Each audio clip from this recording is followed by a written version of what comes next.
It started with a ping. Nothing dramatic. No shouting, no slammed doors, no shattered glass. Just a soft ding from my laptop while I was transferring some vacation photos from the SD card to our cloud drive. I remember the glow of the screen bouncing off the kitchen tile, the smell of the candles Kelly had just lit. The ones she said made the apartment feel more like a home lately.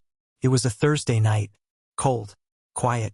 We'd just finished eating reheated Thai leftovers and were halfway through some documentary about volcanoes in Iceland. Kelly was curled up on the couch with her knees under a blanket, scrolling on her phone, one hand absent-mindedly rubbing her temple, the way she always did when she was lost in thought, or pretending to be. The email came from her work account, not unusual in itself. We sometimes sent each other links or notes back and forth when we were at work. But the subject line was empty, and the body of the email read, "He was in my dream again. I miss what we had." That was it. One sentence. No punctuation. No context. No name. No greeting. Just that. And I knew immediately it wasn't meant for me. For a few seconds, I just sat there and stared at the screen, almost willing it to change. Like if I blinked hard enough, it would be something else. Something innocent. Something explainable. Maybe a misfire. Maybe a line from a book. Maybe, but it wasn't. It was too specific. Too raw. It read like something typed with trembling hands at 2 a.m. After waking from a dream that lingers even in daylight. I looked over at her, still on the couch, face illuminated by her phone. She didn't seem guilty or nervous, but that almost made it worse. It wasn't like she had panicked and scrambled to unsend the email. It was like she didn't even know, or didn't care, that it had gone to me. So I sat there. I didn't say anything for the rest of the evening. We finished the documentary. She laughed once at something, and I gave a weak smile. Then we went about the rest of our night like we always did: dishes, her skincare routine, brushing teeth in parallel silence. Our marriage had fallen into a rhythm, and at that moment, I realized how dangerous that rhythm had become. Could hide anything, even lies. It wasn't until we were both in the bathroom, side by side, brushing our teeth, that I brought it up. Calm. No accusation. Just a question. "Hey, did you mean to send me that email earlier?" She paused mid-brush, just for a second, then went back to it like nothing happened. "What email?" "The one from your work address. About the dream. I miss what we had." There was a beat, maybe two, and then she rinsed, spat, and said, "Oh, that." Her tone was so casual it caught me off guard. "That was a draft," she said. "Just a line I was workshopping for my writing group. We're doing this thing where we write from the POV of different people. I must have accidentally hit send instead of save. And that was it." I waited for more. For her to chuckle, roll her eyes, say something like, "Oh my God, that must have sounded so weird." Or maybe, "Sorry, I didn't mean to freak you out." But she didn't. No explanation. No backpedaling. Just slight irritation, like I had interrupted her for something trivial, like I was being weird. "Okay," I said quietly. I tried to smile, but I felt my face twist instead. The way your expression slips when you're trying to hide that you've just been punched in the stomach. We went to bed soon after. She turned off the lights and curled up on her side of the bed, facing the wall like always. I lay there for a long time, staring at the ceiling, replaying the line in my head like a looped voicemail. "He was in my dream again. I miss what we had." It wasn't the words that scared me, really. It was the ease with which she dismissed them. Kelly wasn't a writer. Not in any serious sense. Yeah, she joined a local creative writing group a few months ago, but it was mostly just a social thing, once a week at the library or a cafe. She had said it was an excuse to meet new people, stretch her creative muscles, find a voice again. I was supportive. I figured it was a healthy outlet, especially since she'd been in a bit of a funk earlier this year. But this line didn't feel like fiction. It felt like the kind of message you'd send to someone you hadn't seen in a while. Someone who used to mean something. Someone you didn't expect to hear from again, but who still haunts your thoughts. And the weird part? She hadn't even looked surprised when I asked her about it. Not defensive. Not embarrassed. Just mildly annoyed. Like I'd asked her why the dishwasher wasn't loaded. I wish I could say I confronted her more aggressively. That I pressed for answers. That I told her the truth. That the sentence had hit me in the chest and kept echoing. But I didn't. I said, okay. Turned off my lamp, and laid there in the dark next to my wife. A woman I suddenly realized I didn't fully know anymore. That night I barely slept. Around 2 a.m. I rolled over and glanced at her. She was sound asleep, breathing evenly. Peaceful.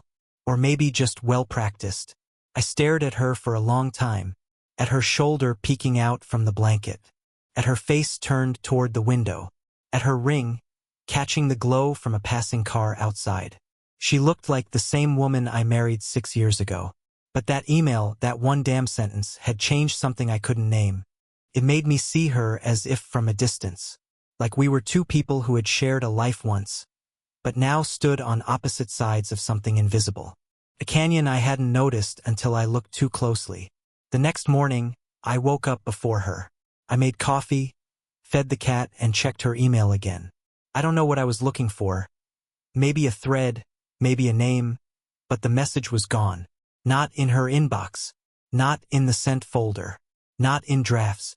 Vanished. If she had sent it by accident, wouldn't it still be sitting there in the sent folder? I tried to tell myself maybe it was auto-deleted. Maybe she cleared her folders regularly. Maybe, but it didn't feel like an accident. And that's when I really knew, that something was off. You don't hide drafts you're not afraid of someone finding. You don't lie about a line unless it means something. And you definitely don't send something that raw, that specific, to the wrong person, unless the truth is trying to leak out. I stood at the kitchen sink with my coffee, staring out the window while the world outside came alive. A jogger passed. A dog barked somewhere. Kelly stirred upstairs. I felt like I was standing still, frozen in the middle of my own life. Like a scene I had walked into, one I didn't belong in anymore. One sentence. That's all it took. And nothing, absolutely nothing, felt the same again. The morning after that email, I took the long way to work. I didn't even have a real reason. I just walked past the usual shortcut, turned down a quieter street, and let my feet carry me while my thoughts spun themselves into knots. I kept thinking about how small things, the kinds of things you'd never question, can suddenly turn into warning signs once you have a reason to look at them differently. Like how Kelly had changed her wardrobe a few months back. At first, I thought it was just a seasonal thing. She said she was refreshing her closet. And I didn't think twice. It made sense. People grow. Tastes change. But now, with everything else piling on, I remembered how she stopped asking for my opinion when she shopped online. How the boxes kept arriving from brands I'd never heard of. How her outfits started leaning more curated. Not flashy, not exactly. Just sharper. Edgier. More purposeful. She used to live in yoga pants and old concert tees when she was at home. Lately, even her loungewear looked like something out of a lifestyle blog. I also couldn't stop thinking about the yoga studio. It's a tiny place 2 blocks from our building. She started going during the pandemic, when we were both trying to hold on to routines. For a while, I thought it was great for her. She came home relaxed, more grounded. But in the past few months, she started staying late after class. Like a full hour later. Sometimes more. I remember asking her once, jokingly, "What? They teaching enlightenment in there now?" She laughed it off. Said she and some of the other women would grab smoothies after. Girl time, she called it. But I never met any of those girls. Not one. And I used to know her friends, the ones she actually hung out with. We used to double date with them. Go to trivia nights. Host board game evenings. But those invites had dried up. She stopped suggesting we host. Started saying she was too tired or too behind on work. I chalked it up to burnout. That's what I told myself. That she was just overwhelmed. That we both were. But standing at the corner of Maple and 12th, waiting for a light to change, I realized something that knocked the air out of my lungs. I couldn't remember the last time I felt truly included in her life. I mean really included, not just coexisting in the same space, sharing bills and meals and the occasional Netflix recommendation.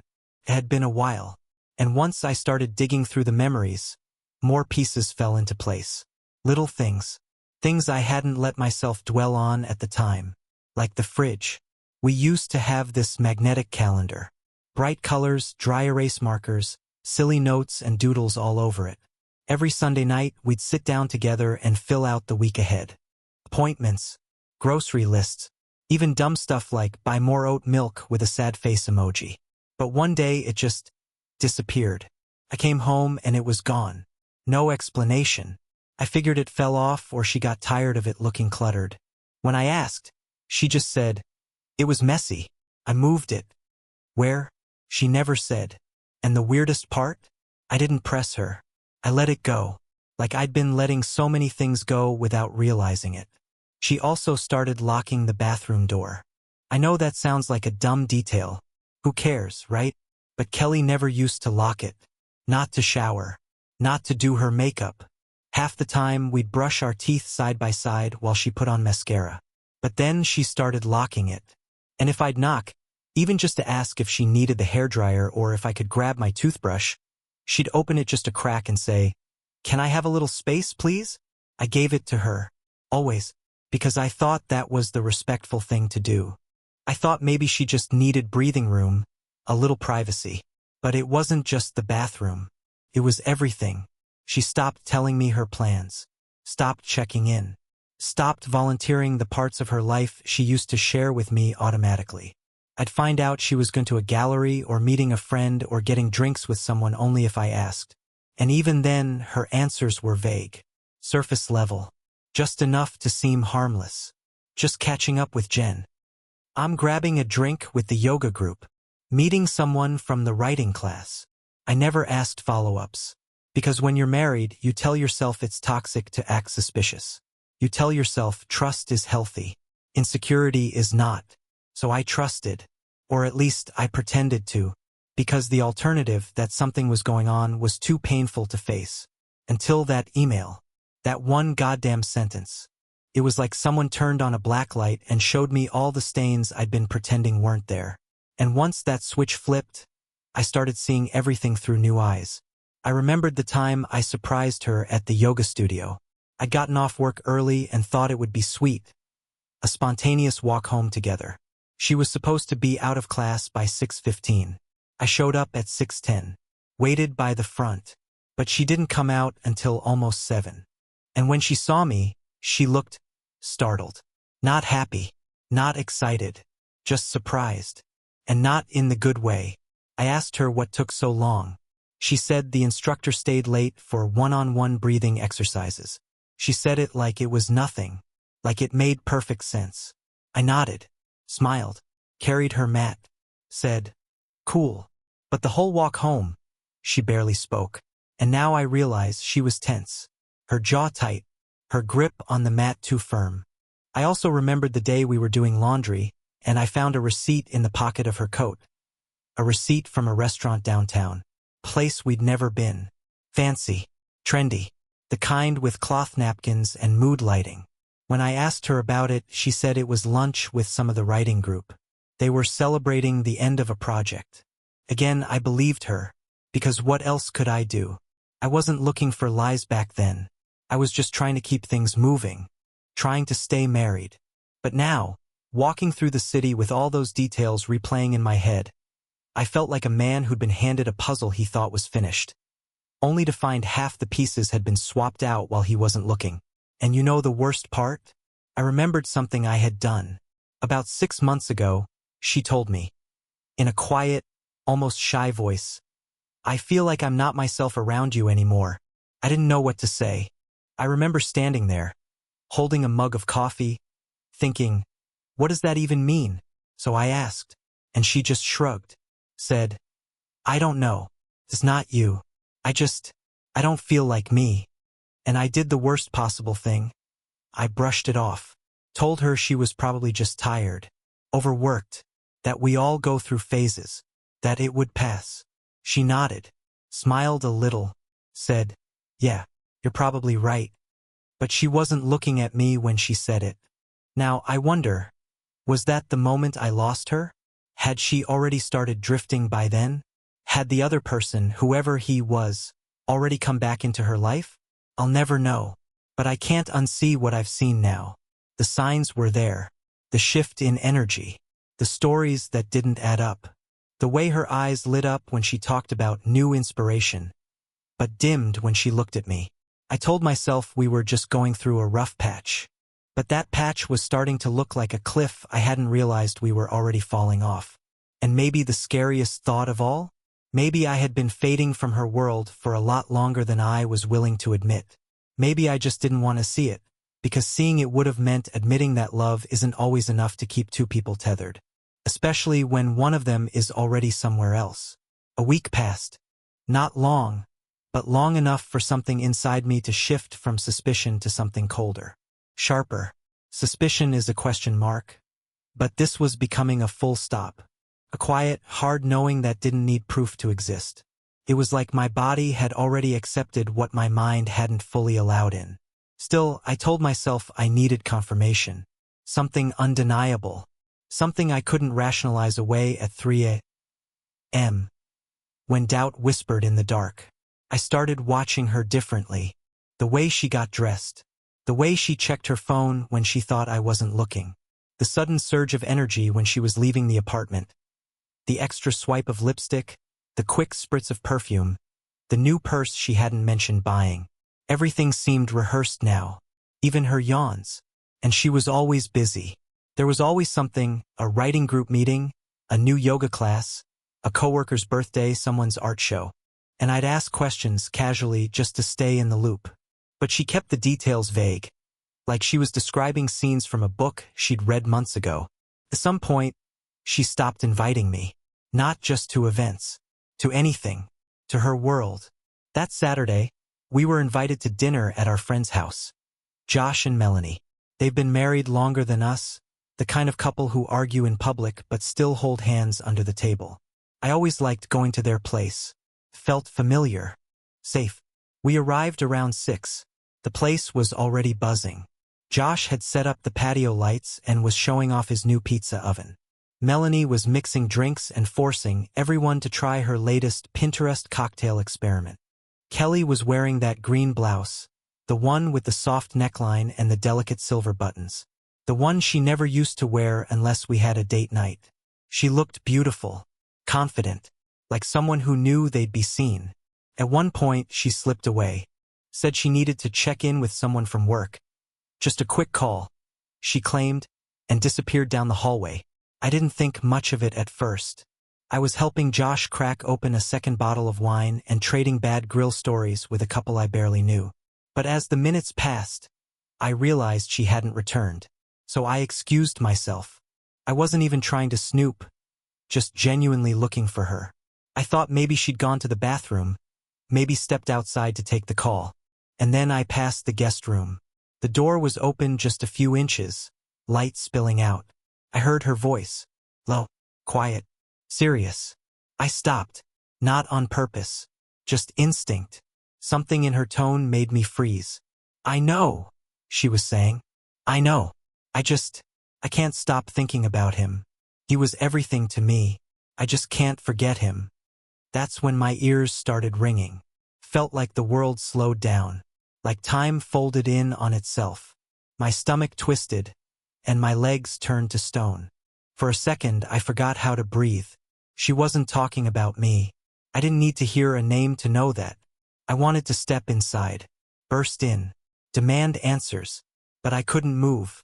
I just stood there, heart pounding, watching the shadows flicker under the door as her voice dropped even lower, too soft to make out the words. And then, silence. She came out moments later, saw me standing in the hallway. Her face didn't change much, just a flicker of surprise. Hey, she said. I was looking for the bathroom, got turned around. There it was again, the easy deflection. Smooth, practiced, polished. But I didn't answer. I just stared at her. She smiled, tucked her hair behind her ear, walked past me like nothing had happened. We drove home in silence. Later that night, while she slept, I sat at the kitchen table with a glass of water and stared at the ceiling. I didn't cry. I didn't scream or break anything. That would have been easier in some strange way. Instead, I just felt hollow, like someone had scooped me out from the inside and left the shell behind. I opened my laptop, pulled up the folder on my desktop labeled Us. It was full of pictures. Anniversaries, road trips, that weekend in Vermont where she got tipsy on hard cider and fell asleep on my shoulder while we watched the leaves turn. I clicked through them slowly. We looked happy. We were happy once. But somewhere along the way the light changed, and I hadn't noticed. Around 3 a.m. I took off my wedding ring. It wasn't dramatic. No big gesture. I just slid it off and placed it on the counter next to the sink. And then I opened a drawer and pulled out the divorce papers. I had printed them a few days earlier. Not because I was ready. Not because I was sure. But because something in me told me I might need them soon. Precaution. A just in case. A line in the sand. I placed them on the kitchen table. Neat. Quiet. Unavoidable. And on top of them I placed the ring. When she came downstairs the next morning, the sun had barely started to rise. I was already gone, out for a walk. I didn't want to see her face. Didn't want to hear her voice. I wanted her to sit in that silence and feel it. When I came back an hour later, the papers were still there. But she wasn't. No note. No explanation. No apology. Just absence. It hit me in a way I hadn't expected. Not like a slap, but like a door closing softly behind you. And that's when I realized. She had already left long before this. She hadn't run away. She had been gone for months. Quietly, slowly, piece by piece. Leaving me without moving out. Fading from our life together while still brushing her teeth next to mine and sharing a dinner table we no longer really sat at. I just hadn't been ready to see it.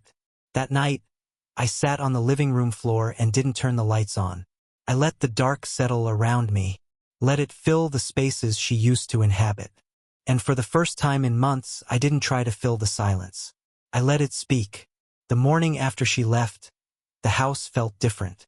Not just empty, different. It was like the air itself had shifted. Her mug was still in the sink. Her sweater was still hanging on the back of the chair. Her pillow still held the shape of her head. But she was gone. And I didn't know where. I didn't call her. I didn't text. I didn't try to track her down or ask mutual friends if they'd heard from her. I just let the silence stretch. First, it was disorienting. I kept expecting her to walk through the door, keys jangling, with some half-hearted apology or clever deflection. But hours turned into days. Days turned into 2 weeks. No word. Not a single message. And I should have been angry, part of me was. But mostly I felt numb. Like I'd finally been allowed to stop pretending. There was a strange kind of relief in not having to act normal anymore. No more forced small talk. No more decoding her vague explanations. No more wondering if the person next to me was really with me or just near me. In her absence, I started sorting through the mess. Emotionally, mentally, physically. I deleted our shared calendar app. Took down the corkboard by the fridge where we used to pin Polaroids and coupons we never used. I donated a bunch of old clothes, hers and mine. Cleaned out the bathroom drawers. Tossed expired skincare products. Half-used perfume bottles. Hair ties I hadn't seen her wear in months. And then I found the letters. They were tucked in a shoebox at the back of our closet, under a pile of scarves and old receipts. Dozens of them, not new but from the early days. Notes she used to write me before we moved in together. Little scribbled hearts, inside jokes, silly drawings. You make me feel safe. Every time I see your face, I feel home. Let's never let life get boring. Okay? I sat on the floor with them in my lap, and for the first time since this all started, I let myself cry. Not from heartbreak, but from grief. Because that woman, the one who wrote those words, she wasn't the woman who left 2 weeks ago. And maybe I wasn't the same man either. That night, I opened a blank document on my laptop and just started writing. Not for anyone else. Not even for her. Just to get it out. The memories, the feelings, the pieces I couldn't make sense of. I wrote for hours. The sun came up before I stopped. And still nothing from her. Until the 14th day. There was a knock at the door. Not loud, just steady. I opened it and there she was. Kelly. Hair pulled back. No makeup. Dark circles under her eyes. She looked tired. Real. Like someone who hadn't slept much. She was holding a box. Medium-sized, worn, taped up on the sides. She didn't ask to come in. Didn't hug me. Just stood there like she was waiting for me to decide how the rest of the conversation would go. "I'm not here to fix things," she said. "I just want to be honest." I stepped aside, and she took it as an invitation. Walked in slowly, holding the box like it might shatter if she dropped it. We sat at the kitchen table. The same table where I'd left the divorce papers. Where I'd waited, alone, trying to feel something. She placed the box between us. Inside were letters, photographs, a few trinkets, little fragments of our relationship. Things I hadn't even realized she'd kept. "I brought these," she said, "because I didn't want to pretend they never mattered." I didn't touch the box, just looked at her. She took a shaky breath and said, "There was someone before you that got my attention. He was from before we met," she continued. "Someone I loved. I thought it was over. I thought I had moved on." Her voice was steady, but her hands were shaking. "But a few months ago, he came back into town. We bumped into each other by accident. First, we just talked. It wasn't anything at first. I swear. I didn't say anything. I didn't plan to see him again. But I did. And then again. And then..." She stopped, looked down. It went further. She didn't cry. And somehow that made it feel more real. She wasn't performing grief. She was just confessing. "I thought you were already gone, Ethan," she said. "You were always tired. Always working. I felt like I was living with a ghost." I opened my mouth to say something, but nothing came out. "I'm not blaming you," she added quickly. I thought we were done. Emotionally. And he felt familiar. Safe. Like the version of me I used to be. I still couldn't speak. She nodded as if expecting that. I ended it with him before I left. It wasn't some romantic getaway. I wasn't running to him. I was running from myself. From you. From the guilt. Silence settled between us like fog. After a long moment, I finally asked, "Why come back?" She swallowed hard. "Because I didn't want to disappear without telling you the truth. I owe you that much." I didn't know how to respond, because I hated her for what she did. But I also hated myself for how long I had been pretending everything was fine. She didn't ask to stay. Didn't beg. When she stood up, I noticed something. She wasn't wearing her wedding ring either. "I'll leave the key on the table," she said. I nodded. She reached for the box, hesitated, then pushed it toward me. "For you," she said quietly. "Keep it or burn it." I just couldn't throw it away. And then she left. No dramatic exit. No door slamming. Just footsteps fading down the hall. After she was gone, I sat there for what felt like hours. The house was silent again. But not the same kind of silence. This was the silence of truth. Heavy. Still. Honest. I didn't open the box. Not yet. I wasn't ready. Instead, I made tea. Sat in the living room.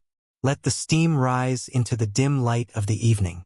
Thought about all the things we said. And all the things we didn't. I thought about the first time I saw her. The way she smiled like she already knew me. The way she laughed with her whole body. And I thought about the last few years. How we stopped seeing each other even when we were in the same room. She was right. I had been tired. Distracted. I'd let work consume me. I'd let routine replace intention. But she had a choice too. And she chose him. I didn't blame her for being unhappy. But I blamed her for how she handled it. Still, beneath all of that, couldn't deny it. Part of me missed her. Not this her. Not the version that lied and disappeared. The before version. The one who used to scribble notes and dance in the kitchen. The one who made me feel like love was simple. But that version was gone. And now all that was left was me. Sitting in the aftermath. Trying to figure out what came next. The house didn't echo, but it felt louder. It was the quiet kind of loud. the kind that fills in the gaps where voices used to be. I'd catch myself expecting to hear keys in the door, the shuffle of her slippers on the hardwood, or the low hum of her singing something half-forgotten while cooking.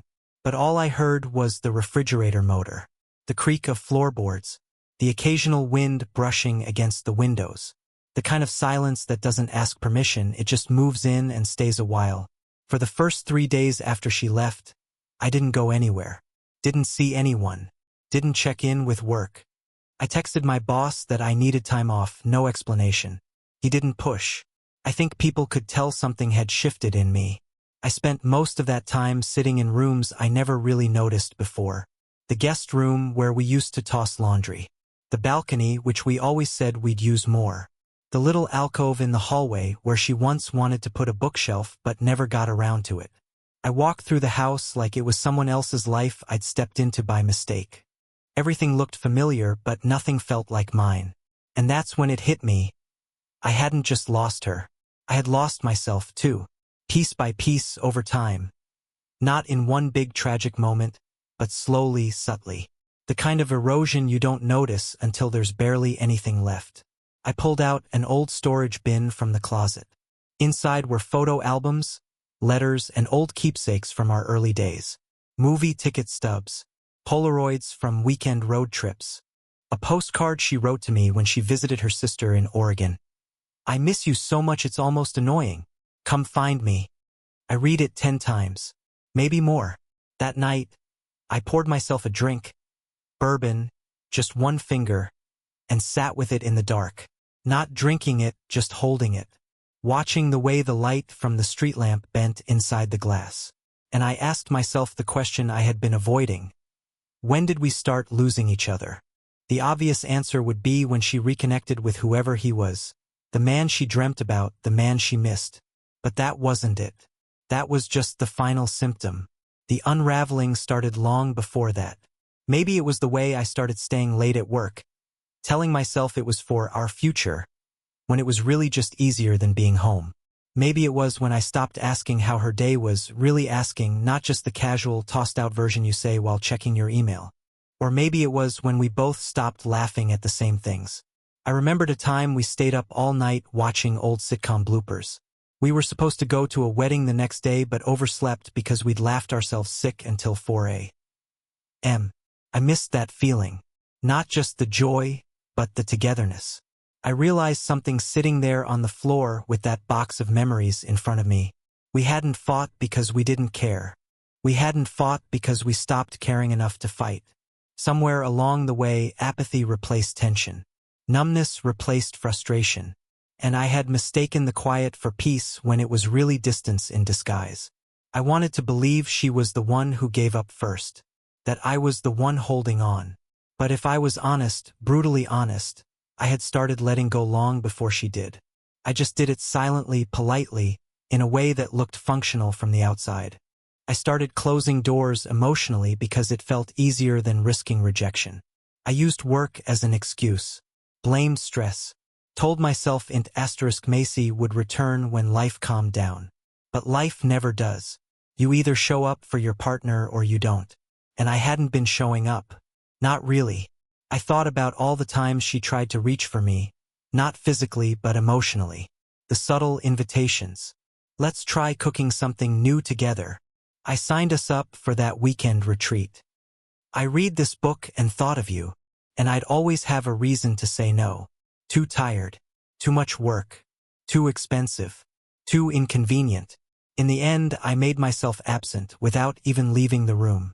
And when she eventually pulled away, can I really say I was surprised?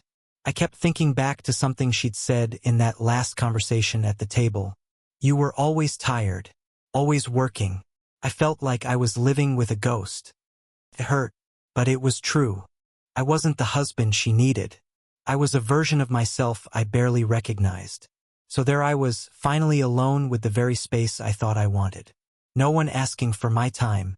No one interrupting my focus. No obligations beyond my own survival. And it was awful. Because now there was no one to blame. No one to rescue me from my own detachment. Just me. I grabbed a pen and one of the old notebooks we used to pass back and forth like kids. Back when we left each other notes. Sometimes long, sometimes just, have a great day, smiley face, with a doodle of our dog wearing sunglasses. The notebook still had pages in it, still smelled faintly of her perfume. And I started writing. Not to her. Not yet. Just out loud. I wrote down every time I could remember when I could have shown up and didn't. Every conversation I brushed off. Every moment I let pass without care, thinking there'd be more time. I wrote until my wrist hurt, until the ink smudged, until the pages looked like confessions. And then I wrote one more thing. I disappeared long before you did. Seeing it written made it real. That night I didn't drink. I didn't scroll. I didn't try to numb anything. I just sat in it. All of it. The grief. The shame. The clarity. And I realized that healing, if it was going to happen at all, had to start there. Not with blame. Not with guilt. But with ownership. That's when I made a choice. Not a big dramatic one. Just a quiet shift.